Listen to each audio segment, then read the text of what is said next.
ನಮ್ಮ ಕರ್ನಾಟಕದಲ್ಲಿ ಕಾಂಗ್ರೆಸ್ ಸರ್ಕಾರ ಬಂದಿದ್ದಾದ್ಮೇಲೆ ನಮ್ಮ ರಾಜ್ಯದ ಮುಖ್ಯಮಂತ್ರಿಗಳಾದಂಥ ಸಿದ್ದರಾಮಯ್ಯನವರು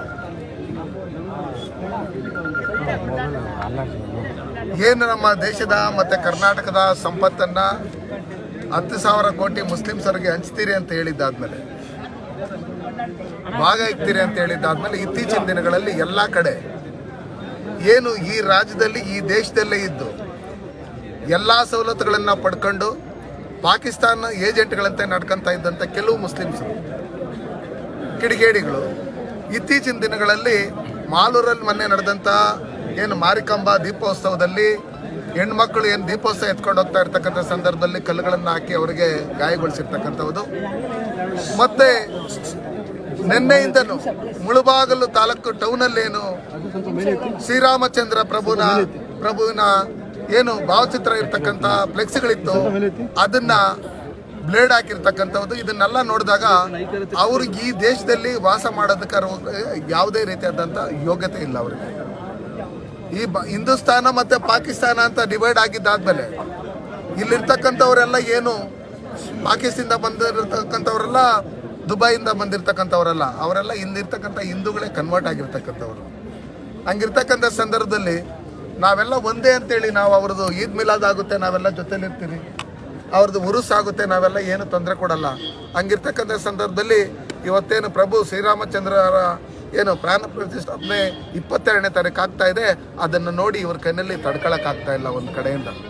ಅದಕ್ಕೋಸ್ಕರ ಇವತ್ತೇನು ಮುಳುಬಾಗ್ಲಲ್ಲಿ ಭಾವಚಿತ್ರನ ಬ್ಲೇಡ್ ಹಾಕಿ ಅದಕ್ಕೆ ವಿರೂಪಗೊಳಿಸಿರ್ತಕ್ಕಂಥವ್ರನ್ನ ಕೂಡಲೇ ಬಂಧಿಸಬೇಕು, ಮತ್ತು ಬಹಿರಂಗವಾಗಿ ಅವರಿಂದ ಕ್ಷಮಾಪಣೆ ಹೇಳಿಸ್ಬೇಕು.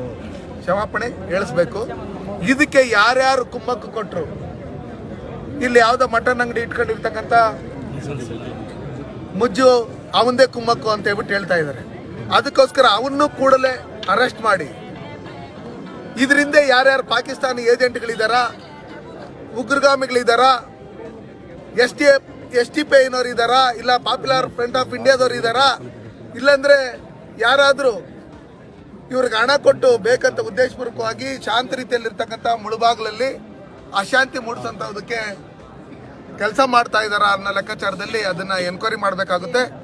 ಅದಕ್ಕೆ ಇವತ್ತು ಏನು ನಮ್ಮ ಮುಳುಬಾಗ್ಲಲ್ಲಿ ಘಟನೆ ನಡೆದಿದೆ, ಇದಕ್ಕೆ ನಾವು ಎಲ್ಲ ಶ್ರೀರಾಮನ ಭಕ್ತರು ನಾವೆಲ್ಲರೂ ಟೋಟಲ್ ಆಗಿ ನಮ್ಮ ಕರ್ನಾಟಕ ದೇಶದಾದ್ಯಂತ ನಾವೆಲ್ಲ ಇದನ್ನು ಖಂಡಿಸ್ತೀರಿ. ಯಾವುದೇ ಕಾರಣಕ್ಕೂ ಈ ಥರ ಹೀನ ಕೃತ್ಯಗಳನ್ನು ಮಾಡೋದಕ್ಕೆ ಬರಬಾರ್ದು. ನಾವು ಅವ್ರಿಗೆ ಯಾವುದೇ ರೀತಿಯಾದಂಥ ತೊಂದರೆಯನ್ನು ಕೊಟ್ಟಿಲ್ಲ. ನಮಗೆ ಅವ್ರು ತೊಂದರೆ ಕೊಟ್ಟರೆ ಅವರನ್ನು ನಾವು ಬಿಡಲ್ಲ. ಅದಕ್ಕೋಸ್ಕರ ನಾವೇನಾದರೂ ಈ ರೀತಿ ಬಹುಸಂಖ್ಯಾತರಿದ್ದೀರಿ, ನಾವು ಯಾರ ಕೆಲವರು ತಪ್ಪು ಮಾಡಿರೋದಕ್ಕೆ ಎಲ್ಲ ಮುಸ್ಲಿಮ್ಸ್ ಅವ್ರನ್ನ ನಾವು ಬೈಕೊಳ್ಳೋಕೆ ನಾವು ರೆಡಿ ಇಲ್ಲ. ಯಾಕಂದ್ರೆ ಇವತ್ತು ಅಯೋಧ್ಯೆಗೆ ಎಷ್ಟೋ ಜನ ಮುಸ್ಲಿಮ್ಸು ಹೆಣ್ಮಕ್ಳು ಸಮೇತ ಪಾದಯಾತ್ರೆ ಮುಖಾಂತರ ಹೋಗಿ ನಾವು ಅಯೋಧ್ಯ ಶ್ರೀರಾಮ ಪ್ರಭುವನ್ನ ದರ್ಶನ ಮಾಡ್ಬೇಕಂತ ಹೇಳಿ ಹೋಗ್ತಾ ಇರ್ತಕ್ಕಂಥ ಸಂದರ್ಭದಲ್ಲಿ ನಾವು ಈ ರೀತಿ ಏನು ಕೃತ್ಯಗಳನ್ನ ನಡೆಸ್ತಾ ಇದ್ದಾರೆ, ಇದನ್ನೆಲ್ಲ ನೋಡಿದಾಗ ಬೇಕಂತ ಉದ್ದೇಶಪೂರ್ವಕವಾಗಿ ಇದು ಮ್ಯಾಚ್ ಫಿಕ್ಸಿಂಗ್ ಆಗಿರ್ತಕ್ಕಂಥದ್ದು. ಈ ತರ ಮನಸ್ಥಿತಿ ಇರ್ತಕ್ಕಂಥವ್ರನ್ನ ಕೂಡಲೇ ಗಡಿಪಾರು ಮಾಡಬೇಕು. ಅವ್ರು ಇಲ್ಲಿ ಉಳ್ಕೊಳ್ಳೋದಕ್ಕೆ ಯಾವುದೇ ರೀತಿಯಾದಂಥ ಯೋಗ್ಯತೆ ಇಲ್ಲ. ಅಂಥವ್ರು ಇಲ್ಲಿದ್ರೆ ಕಿಡಿಗೇಡಿಗಳು ಇನ್ನು ಮುಂದೆ ಇನ್ನೂ ಜಾಸ್ತಿ ನಾವು ಅನ್ಯೋನ್ಯವಾಗಿರ್ತಕ್ಕಂಥ ಜಾಗದಲ್ಲಿ ಕೋಮು ಗಲಭೆಗಳು ಸೃಷ್ಟಿ ಆಗುತ್ತೆ. ಅದಕ್ಕೋಸ್ಕರ ಅದಕ್ಕೆ ಯಾವುದೇ ಕಾರಣಕ್ಕೂ ಆಸ್ಪದ ಮಾಡ್ಕೊಂಡು ಕೊಡ್ದು. ಅದಕ್ಕೋಸ್ಕರ ಏನು ಕಾಂಗ್ರೆಸ್ ಸರ್ಕಾರ ಬಂದಿದ್ದಾದ್ಮೇಲೆ ಇಂಥ ಕಿಡಿಗೇಡಿಗಳನ್ನ ಹಿಡಿಯೋಕ್ಕಾಗ್ತಾ ಇಲ್ಲ. ಅದಕ್ಕೆ ಮಾನ್ಯ ಸಿದ್ದರಾಮಯ್ಯನವರೇ, ಇದಕ್ಕೆಲ್ಲ ನಿಮ್ಮ ಕುಮ್ಮಕ್ಕಿದೆ ಅನ್ನೋ ಲೆಕ್ಕಾಚಾರದಲ್ಲಿ ನಾವು ತಿಳ್ಕೊಂಡಿದ್ದೀರಿ. ಈ ಥರ ಎಲ್ಲ ನಾವು ಅದು ಮಾಡ್ತೀರಿ ಇದು ಮಾಡ್ತೀರಿ ಅಂತೇಳಿ ಅವ್ರನ್ನ ಓಲೈಸಂಥ ಕೆಲಸಗಳನ್ನು ಮಾಡಿ ಇವತ್ತು ನೀವು ಕೊಡ್ತಾ ಇರ್ತಕ್ಕಂಥ ಹೇಳಿಕೆಗಳು ಮತ್ತೆ ಅಯೋಧ್ಯ ರಾಮ ಮಂದಿರ ಬಗ್ಗೆ ನೀವು ಮಾತಾಡ್ತಾ ಇರ್ತಕ್ಕಂಥ ಹೇಳಿಕೆಗಳು ಇದನ್ನೆಲ್ಲ ನೋಡಿದಾಗ ನೀವು ಉರಿತಾ ಇರ್ತಕ್ಕಂಥ ಬೆಂಕಿಯಲ್ಲಿ ತುಪ್ಪ ಸುರಿದಂಗೆ ನೀವು ನಿಮ್ಮ ಪಕ್ಷದವರು ಎಲ್ಲ ಹೇಳಿಕೆಗಳನ್ನು ನೋಡಿ ಈ ಥರ ಕಿಡಿಗೇಡಿಗಳು ಈ ಥರ ಮಾಡ್ತಾ ಇದ್ದಾರೆ. ಯಾವುದೇ ಕಾರಣಕ್ಕೂ ಅವನು ಬಂದು ಬಹಿರಂಗವಾಗಿ ಕ್ಷಮಾಪಣೆ ಕೇಳೋವರೆಗೂ ಆ ಫ್ಲೆಕ್ಸನ್ನು ಅವರೇ ಚೇಂಜ್ ಮಾಡೋವರೆಗೂ ನಾವು ಯಾವುದೇ ಕಾರಣಕ್ಕೆ ಈ ಹೋರಾಟದಿಂದ ಹಿಂದೆ